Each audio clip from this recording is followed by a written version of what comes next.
Graça e paz, amados irmãos internautas, esse que vos fala é o pastor José Freire e vamos à oração diária do dia de hoje.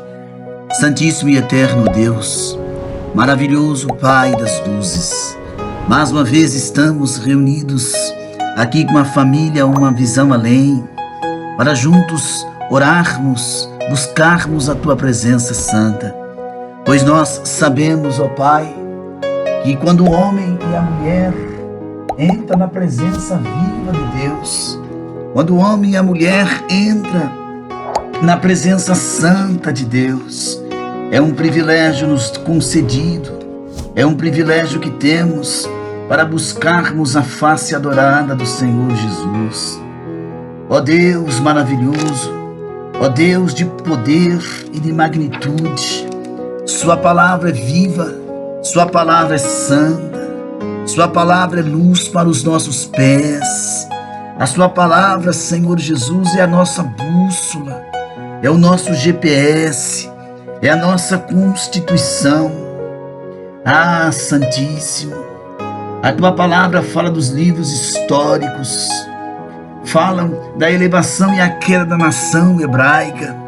A Tua palavra fala dos livros poéticos, a literatura da idade áurea da nação israelita. A Tua palavra também fala dos livros proféticos, literatura dos dias tenebrosos da nação de Israel.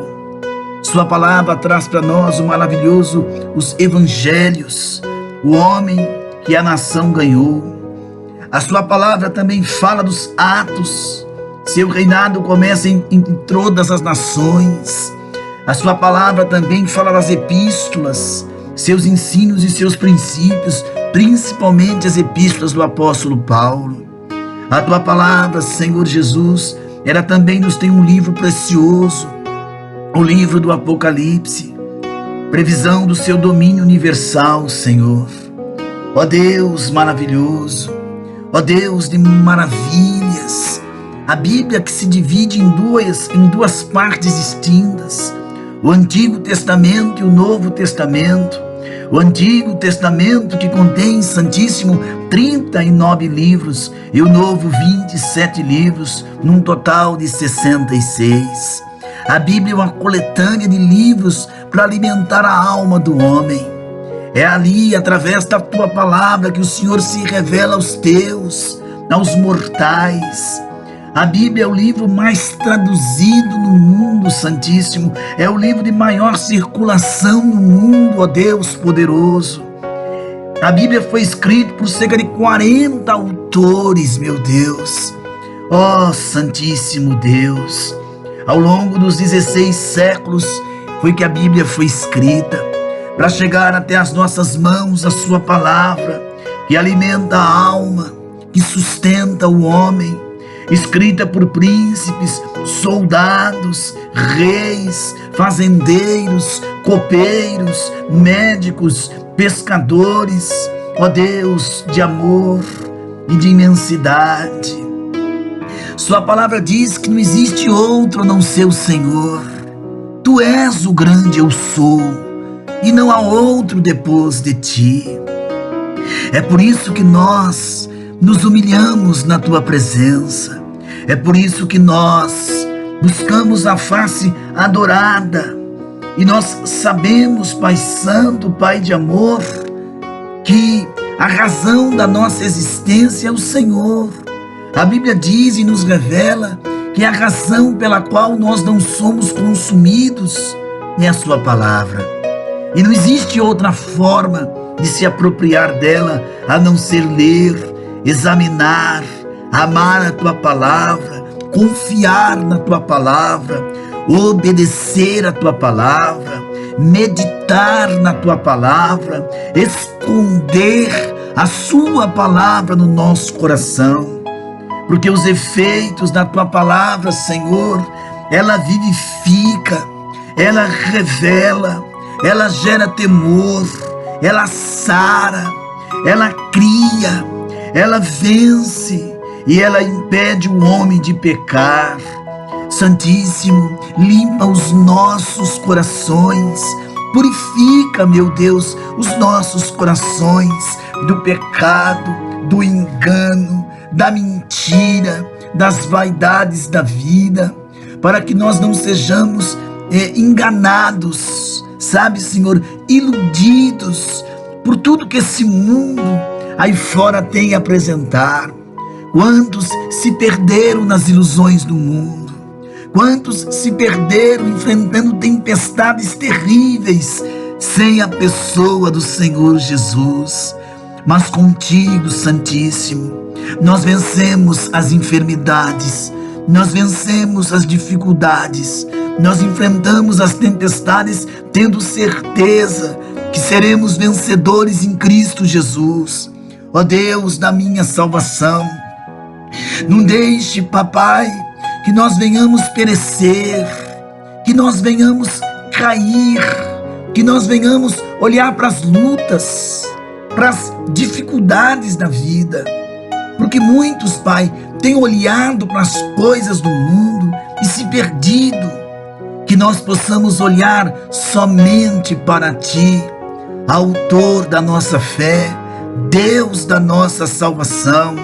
Aqui comigo nesse instante, oram pais, oram mamães, oram filhos, filhas, parentes, pessoas enfermas estão orando conosco agora. Pessoas, meu Deus, enfrentando grandes batalhas espirituais. Tem mães orando conosco e seu filho está enfrentando, Jesus, as drogas, a prostituição, a idolatria, as coisas perversas, pervertidas deste mundo tenebroso, desse mundo cruel, desse mundo, sabe, horrendo que estamos vivendo. Nesse instante, oram conosco pessoas que a medicina desenganou. Oram conosco aqueles que estão nos presídios, depois de terem vivido uma vida de fora da lei, de viciados, de drogados. Oh, meu Deus! Mas nesse instante de oração, Jesus, principalmente o campo missionário, porque nós olhamos, Senhor, para a geopolítica mundial e observamos, Senhor, a África, países em guerras civis, vidas que são ceifadas pelas guerras, pelas drogas, pelo tráfico, pela criminalidade, vidas sendo ceifadas, meu Deus, de tantas formas diabólicas. Ó Deus de amor, levanta sim uma geração de adoradores, de missionários, de evangelistas que queiram buscar os perdidos, que queiram buscar os abatidos, meu Deus, buscar os desviados, os fracassados, levantar os caídos, meu Senhor. Levanta missionários, evangelistas, pastores, doutores na palavra, para ganharmos a África, ganharmos a Ásia para Cristo, ganharmos a Oceania, ali a Austrália, Nova Zelândia e outras nações ali para o Senhor, ganharmos também para o Todo-Poderoso, aleluia, a Europa que morreu espiritualmente. Reaviva aquele continente, meu Deus, a América, ali a América do Norte, o Canadá, os Estados Unidos, o México, a América Latina, Senhor. Ó Deus, Tu és o Deus da cura. Olha para o nosso país, olha a decadência que vive esta nação, Senhor, as guerras políticas, a disputa pelo poder nos estados, nos municípios e o poder federal, a disputa no Supremo Tribunal Federal, Senhor. Oh, meu Deus, enquanto isso o pobre sofre, aquele que mora nas comunidades sofrem, os moradores de rua perecem, os pobres sofrem, passam fomes. Quantos milhões estão passando privação de pães? Jesus querido, eu sei que estamos vivendo os últimos dias, o fim dos tempos, o princípio das dores. A Bíblia diz que nos dias do fim, fome, peste, terremotos, estamos vendo o convulsionar, meu Deus, da natureza, tufões, furacões, maremotos, terremotos, vulcões eclodindo. Estamos vivenciando, meu Deus, sabe, a explosão do consumo das drogas, a destruição dos nossos jovens na prostituição, nos bailes funks. Vivenciamos a destruição do casamento na família, a propagação de outros gêneros.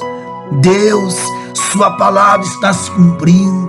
A Bíblia diz que nos últimos dias os homens seriam profanos, soberbos, blasfemos, ingratos, sem a afeição natural de um ser humano. E nós vivenciamos isto nos nossos dias. É o tempo do fim, meu Deus.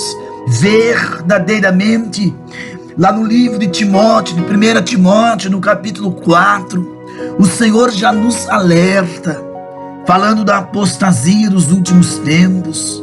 Mas o Espírito expressamente diz que nos últimos tempos alguns apostatarão da fé, tendo cauterizado a sua própria consciência, pela hipocrisia dos homens que falam mentiras, tendo cauterizado a sua própria consciência, proibindo o casamento, as ordenanças e a abstinência de manjares que Deus criou para os fiéis. Ó Deus de amor, ó Deus de bondade, acorda o teu povo, desperta a tua igreja, desperta, Pai, a noiva do Cordeiro, porque haverá homens amantes de si mesmos, avarentos, presunçosos, soberbos, blasfemos, desobedientes aos pais e às mães, ingratos e profanos e sem afeto natural e, além disso, irreconciliáveis. Mas tem pessoas chorando agora, tem mãe orando comigo agora, chorando. Tem aquela pessoa que está desempregado, Senhor, que precisa de um milagre, que precisa de um socorro, Jesus. Senhor, eu apresento essas questões nas tuas mãos. Os enfermos, os desempregados, os famintos. Oh, Jesus, socorre estas vidas, enxuga as lágrimas dos que choram. Quantos filhos teus que estão caídos, que estão prostrados, que estão assim fragilizados. Meu Deus, levanta. Meu Deus, sustenta.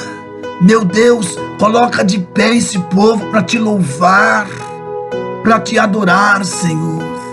Não deixe eles perecerem, não. Não deixe eles caírem, não. Não deixem eles olharem para trás de maneira nenhuma. Sabe, meu Pai, perecendo, sucumbindo, Jesus. Desperta os que dormem, acorda os que dormem, acorda os necessitados, acorda, papai. Sabe aquele obreiro que está estagnado, Senhor Jesus? Meu Deus, lá no Salmo 42, o salmista diz, ele está falando de um tempo de saudade. Quando ele ia ao templo do Senhor, ele diz que assim como o servo brama pela corrente das águas, assim suspira a minha alma por ti. A nossa alma, Senhor, tem sede de ti, tem fome do Senhor. A nossa alma, meu Deus, ela anseia pelo refrigério que só o Senhor tem para dar. Vem nos tocar com brasas vivas, vem nos revestir com brasas vivas, venha nos fortalecer pela instrumentalidade da tua palavra, meu Deus. Em nome de Jesus, venha nos tocar, venha nos fazer felizes na presença do Deus Jeová, porque tu és o Deus que pode transformar. Jesus, esta pessoa que quer fazer uma faculdade, ajuda este homem, esta mulher que quer ter uma profissão digna, providencia o socorro para tudo. Eu quero lhe apresentar as vidas daqueles que ligam pedindo oração. Jesus, aquelas pessoas que estão enfrentando guerras com demônios, estão enfrentando batalhas espirituais, nós repreendemos em nome de Jesus toda a opressão dos demônios, toda a opressão satânica, diabólica e maligna, toda a fúria do inimigo seja repreendida em nome de Jesus, no nome do Cristo poderoso, no nome do Cristo Santo. Que os espíritos imundos sejam repreendidos, sejam destruídos, sejam aniquilados pela instrumentalidade da tua palavra. Faz maravilhas no nosso meio. Esta pessoa que chora, enxuga as lágrimas. Esta mãe que chora, enxuga as lágrimas, socorre ela, meu Deus. Este pai desempregado, socorre ele, meu Deus. Esta pessoa que está oprimida, que o inimigo colocou uma opressão, uma depressão, um tipo de fobia, medo de muitas coisas. Que esses espíritos imundos sejam repreendidos em nome de Jesus. Que tenha paz dentro desta casa, que tenha paz dentro deste lar, que haja harmonia. Levanta esta pessoa que está fraca na fé. E esse filho pródigo, meu Pai, que perdeu suas forças, que quer voltar, mas não consegue, estende a mão da misericórdia, estende a mão do perdão, estende a mão do socorro, em nome de Jesus, em nome do Cordeiro. Faz alguma coisa por estas vidas, operando Deus, quem pode impedir? Eu te apresento, Pai, aquelas vidas que estão, oprimidas por demônios, vivendo em depressão, opressão na mente, sejam libertos dessas correntes, libertos das amarras, dos ferrolhos, que a paz entre dentro deste coração, desta alma. É o que eu te peço em nome de Jesus. Abençoa os casais, os jovens, aqueles que estão dentro de um presídio, mas que te aceitaram, os que estão nos hospitais, os que estão acamados em suas casas, trazerem a saúde que tanto eles precisam. Abençoa todos os pastores, todos os obreiros, todos os cristãos em todas as denominações, sejam abençoados pelo poder do nome de Jesus. Pai, fica conosco, ouça a nossa oração, no nome glorioso do Senhor Jesus.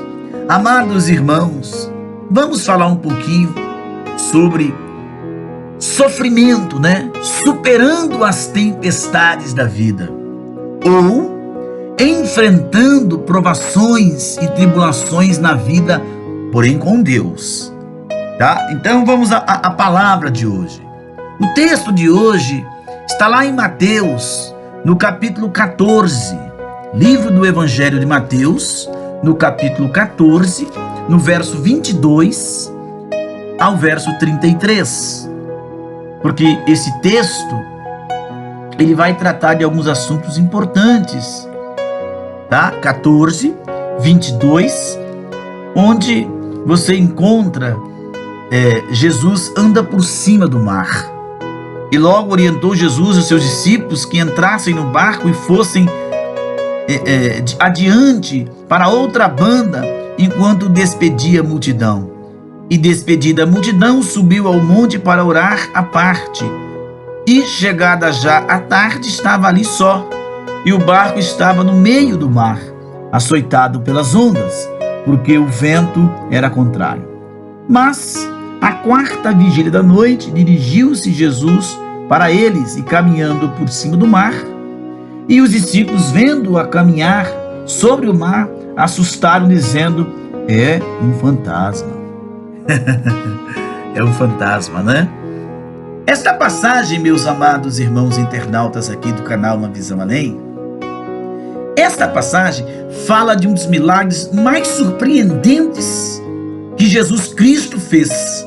E neste relato, somos informados de que Jesus literalmente andou sobre as águas. Como resultado, andar sobre a água tornou-se proverbial para habilidades incríveis. Quando você se refere a alguém que aparentemente pode fazer qualquer coisa, você diz, ele pode até andar sobre as águas. Os discípulos viram Cristo realizar muitos outros milagres, mas quando viram Cristo andando sobre as águas, não puderam acreditar no que viam.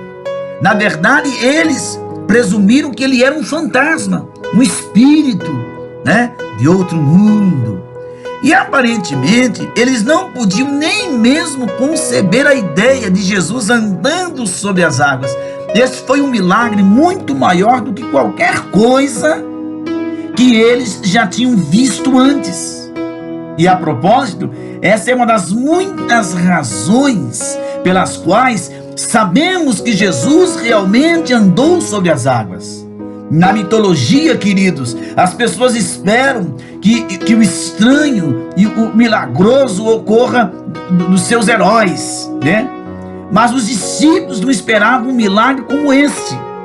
E isso é semelhante ao relato da ressurreição. Eles também demoraram a crer. Portanto, acredito que esse milagre literalmente aconteceu porque a Bíblia relata o milagre. A Bíblia vai falar desse milagre aqui em Mateus, no capítulo 14, do verso 22 ao verso 36. Mas a Bíblia também fala em Marcos, capítulo 6, no verso 45 ao verso 46. E fala no Evangelho de João, no capítulo 6, no verso 15 ao verso 21. Então João, Marcos e Mateus falam deste acontecimento. Depois deste milagre, queridos irmãos, lemos no verso 33 que eles adoraram a Jesus dizendo, verdadeiramente tu és o Filho de Deus. Honestamente, este é o ponto principal dessa história. Mateus dá mais uma evidência do fato de que Jesus é o Filho de Deus e, portanto, ele certamente é o Rei. Mas embora o que esta passagem nos ensine sobre Jesus seja muito importante, há muito mais do que eu quero que você veja, do que eu quero que você entenda nessa mensagem. Agora existem 3 cenas em nossa história de hoje. E em cada cena vamos aprender algumas lições importantes. Então vamos examinar esta passagem juntos. A primeira cena, queridos, é a tempestade no mar. O verso 24 fala sobre uma tempestade que se abateu sobre o mar da Galileia. A maior parte desse mar é cercado por montanhas e colinas. Os ventos fortes, eles podem girar em torno de uma tempestade poderosa, muito rápida e inesperadamente. E quando os discípulos se viram na tempestade, eles tentaram ir para o outro lado, mas por hora eles não estavam fazendo nenhum progresso, lutavam em vão, porque o vento era contrário ao que eles faziam. Verso 24. O vento e as ondas estavam fazendo o barco balançar e balançar violentamente, ameaçando virar. Mas, portanto, eles corriam o risco de afundar e perecer no meio do mar, quer dizer, morrer no meio do mar. E o pior de tudo, Jesus não estava fisicamente com eles.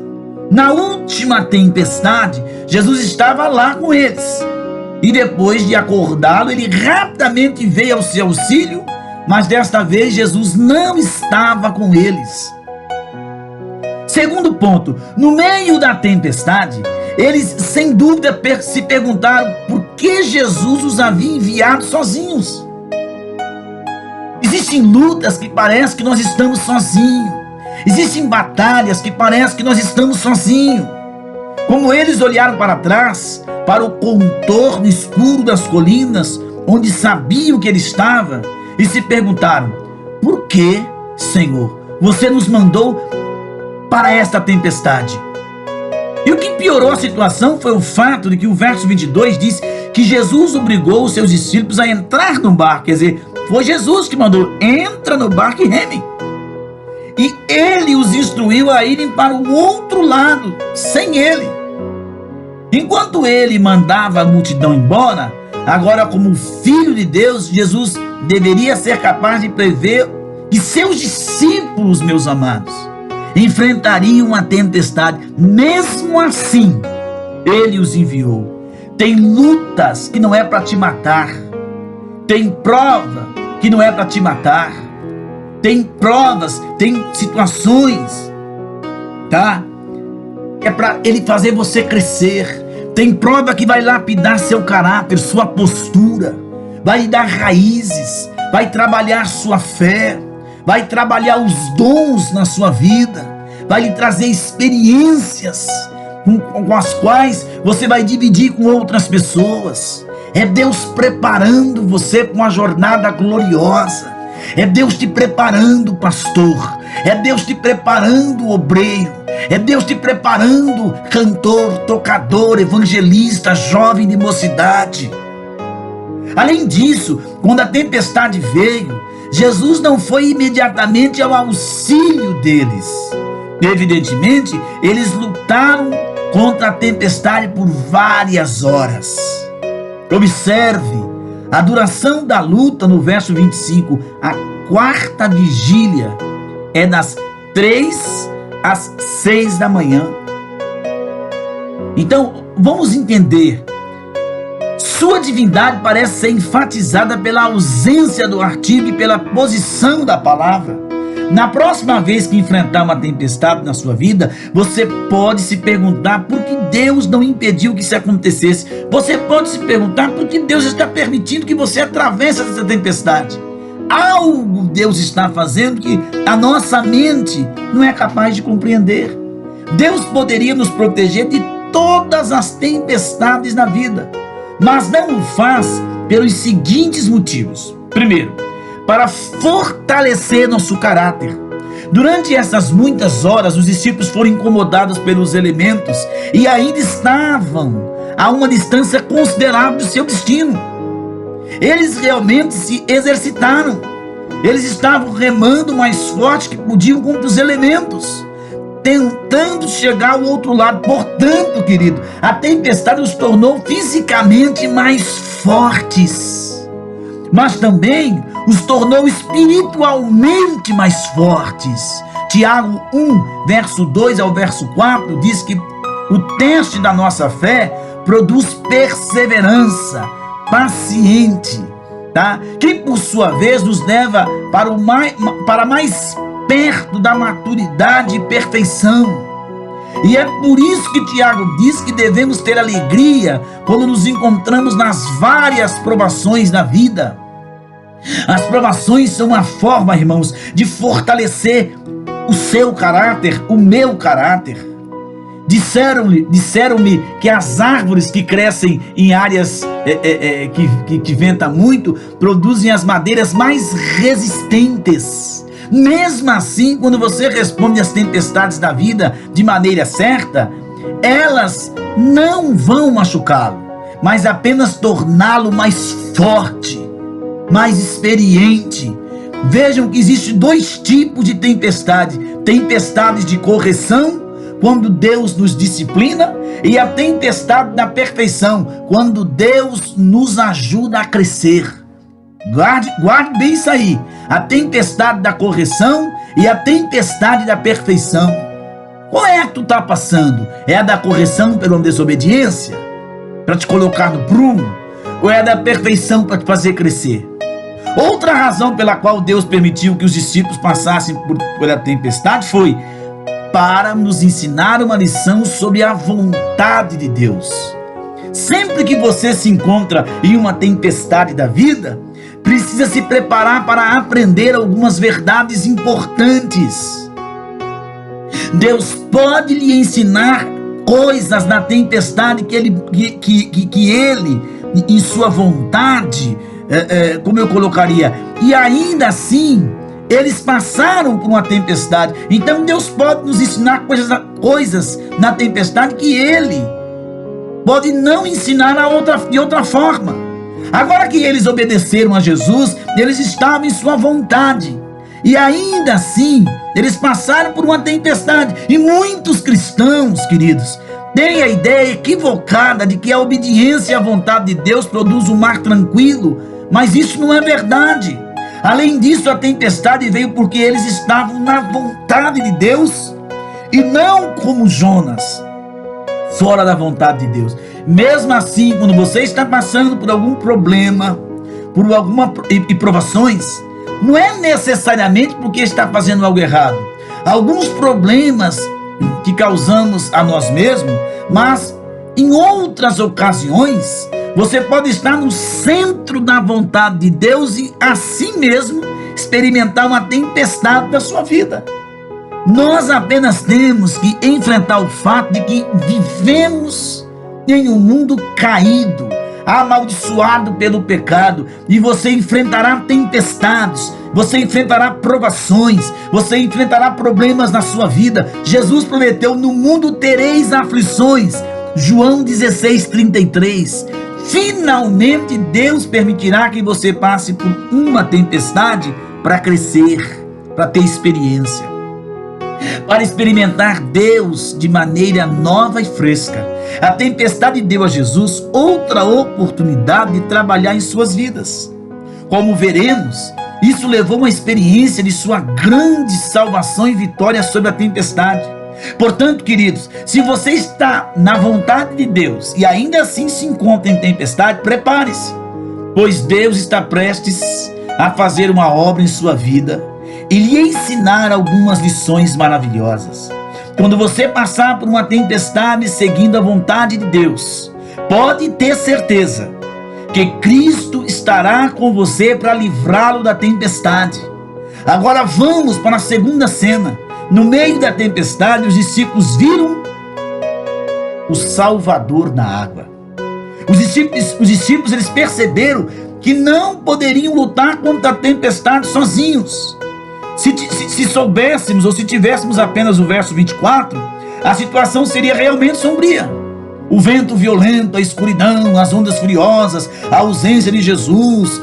Mas Jesus interveio de várias maneiras e está disposto a intervir na sua vida, irmão, que me ouve agora, de muitas maneiras. Essa tempestade que tu estás passando não vai te destruir, não vai destruir teu casamento, não vai destruir tua família.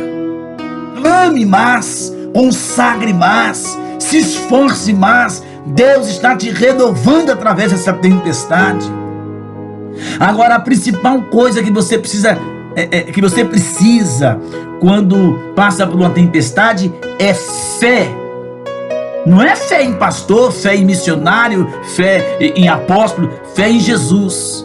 E observe o verso 31, que Jesus repreendeu os discípulos por terem tão pouca fé. Eles tinham dúvida e medos em vez de fé. Não tenhamos medo e dúvida, tenhamos fé. Agora, quando você passa por uma tempestade, quero encorajá-lo a ter fé nas orações de Jesus. No verso 23, lemos que Jesus subiu ao monte para orar à parte. Durante a estada terrena, Jesus passou por muito tempo em oração. E eu acredito que ele provavelmente passou várias horas em oração nesta ocasião particular, pois ele não parou de orar e saiu para resgatar seus discípulos até a quarta vigília da noite, o verso 25, ou seja, das 3 da manhã e vai até as 6 da manhã, essa é a quarta vigília da noite, meu amado. Ele poderia estar orando por si mesmo, orando por forças para resistir à tentação do povo, que queria torná-lo um rei terreno, João 6. Ele poderia estar orando por orientação. Além disso, a sombra na cruz havia se aproximado um pouco mais e pesava muito em seu coração. Mas não apenas orou por si mesmo. As orações de Cristo registradas oferecem evidências abundantes de que ele orou também pelos outros. Eles não podiam vê-lo, mas de acordo com o Evangelho de Marcos, no capítulo 6, no verso 48, ele podia vê-los. Ele conhecia a sua aflição, as suas aflições, e sem dúvida, ele orou por sua segurança e para que sua fé permanecesse forte. Embora os discípulos tenham ficado com medo na ausência de Jesus, eles estavam seguros nas orações de Jesus. Mesmo assim, a Bíblia ensina que agora Jesus está envolvendo em um ministério de oração intercessória em nosso favor. Hebreus 7, verso 25, diz: portanto, pode também salvar perfeitamente os que por ele chegam a Deus. Portanto, vide sempre para interceder por eles. Romanos capítulo 8, verso 34, diz que Cristo intercede por nós. Portanto, da próxima vez que você passar por uma tempestade, lembre-se de que Jesus se preocupa com você e está orando por você. Segundo lugar, você deve ter fé no poder de Jesus. Quando você está em uma tempestade poderosa, você precisa de um Salvador ainda mais poderoso. Assim lemos no verso 25, a quarta vigília da noite, foi Jesus ter com eles andando sobre o mar. A demonstração de poder incrível. Eu não sei, irmãos, como ele fez isso. Talvez ele tenha feito com as moléculas que se unissem para suportar seu peso. Talvez ele tenha suspendido temporariamente a lei da gravidade. Talvez as explicações mais prováveis seja que ele se ergueu suficiente para contrabalançar a força da gravidade, como fez com a sua ascensão. Não sabemos. Milagre não se explica. Então lemos sobre outra manifestação do seu poder no verso 33. E logo que subiram para o barco, o vento cessou. E o poder, que poder ele tinha sobre a natureza. Mais uma vez, até os ventos obedecem sua voz. Portanto, não devemos nos surpreender ao ler o verso 33, que eles adoraram dizendo: verdadeiramente és o Filho de Deus. Somente Deus tem o tipo de poder que Jesus demonstrou. Quando Jesus acalmou a primeira tempestade de Mateus 8, 23 ao 27, os discípulos disseram: que homem é este? Mas agora seu testemunho claro era: verdadeiramente és Filho de Deus. E o fato de que ele aceitou a sua adoração indica que ele reconheceu a divindade. Então, irmãos, Jesus demonstrou claramente mais uma vez que ele era o Filho de Deus. O homem não pode andar sobre as águas, mas Jesus pode. Agora há 3 explicações que quero fazer. Primeiro, Jesus está mostrando sua supremacia sobre qualquer tempestade que enfrentamos. Jesus mostrou o seu domínio sobre tudo o que eles temiam. O vento, as ondas. As ondas estavam sobre suas cabeças, estavam sobre os seus pés. Ele também fez o vento cessar. Lembre-se de que Jesus é maior do que qualquer tempestade que você está enfrentando. Em segundo lugar, devemos imitar os discípulos, curvar-nos aos pés de Jesus, reconhecer que ele é o Rei dos Reis, Senhor dos Senhores. E finalmente, assim como ele trouxe paz às furiosas águas do mar, ele também, irmãos, irá trazer paz ao seu coração. Quando você passar por uma tempestade, ele pode acalmá-la ou acalmar o seu coração e trazer paz, se você confiar nele. Agora, a terceira coisa que você deve fazer em uma tempestade é ter fé na presença de Jesus. Frequentemente nós sentimos que Jesus nos abandonou quando passamos por alguns momentos difíceis da vida. Mas agora, o Filho de Deus, Jesus, sempre vem até nós nas tempestades da vida. Ele pode vir na hora que pensamos que ele não deveria vir, mas ele virá quando mais precisamos dele. Eu quero que você guarde isto.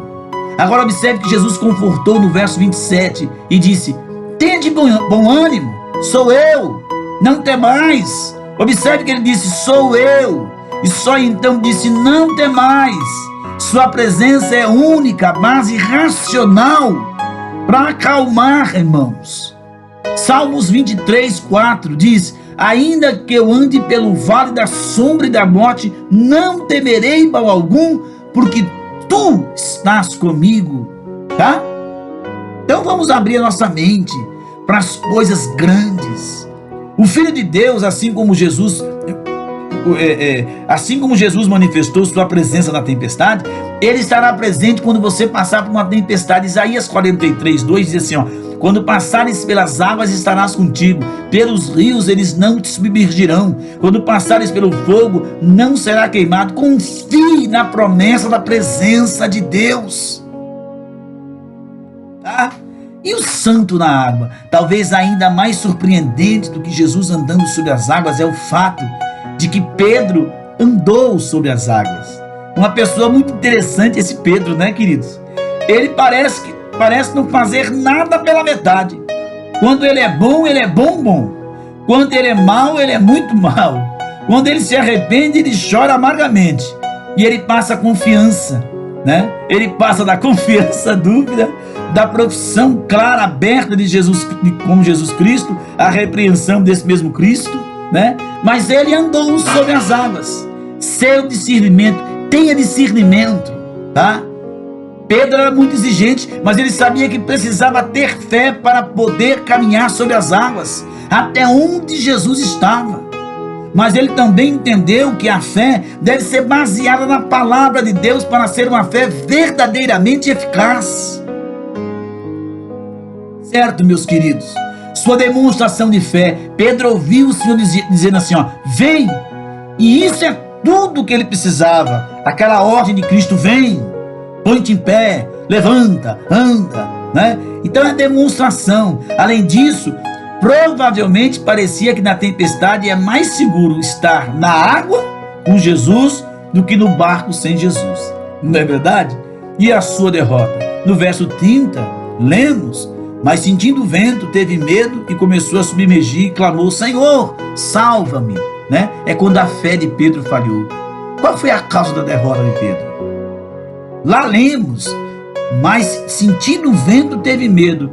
Em vez de pensar sobre quão grande e poderoso era Jesus, Pedro começou a pensar sobre quão grande eram as ondas. Então não olhe quão grande é a tua tempestade, a tua luta. Olhe quão grande é o teu Deus. Às vezes o inimigo vem e fala: vou matar, vou destruir, vou fazer isso, vou fazer aquilo, tá?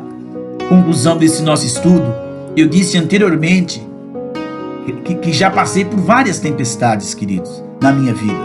Às vezes Deus permitiu que a tempestade ou a derrota colocasse os meus olhos de volta em Jesus. Às vezes acredito que Deus estava apenas fortalecendo o meu caráter e me ensinando algumas lições importantes. Mas apesar de tudo, posso dizer que nenhuma dessas tempestades realmente me prejudicou. Apenas me tornou uma pessoa melhor. E você já ouviu a história de Jó? Durante todo o seu sofrimento, Deus ensinou-lhe algumas lições importantes. E então Jó acabou com o dobro do que tinha antes. Jó 42:10. Então, queridos, guarde a palavra, tá? Ele quer que você substitua o medo pela confiança nele. Substitua o desespero pela uma fé viva e ative nele. Ele quer que você coloque sua fé nele. Ele quer que você busque ele em oração. Fiquem todos na doce paz do Senhor Jesus Cristo.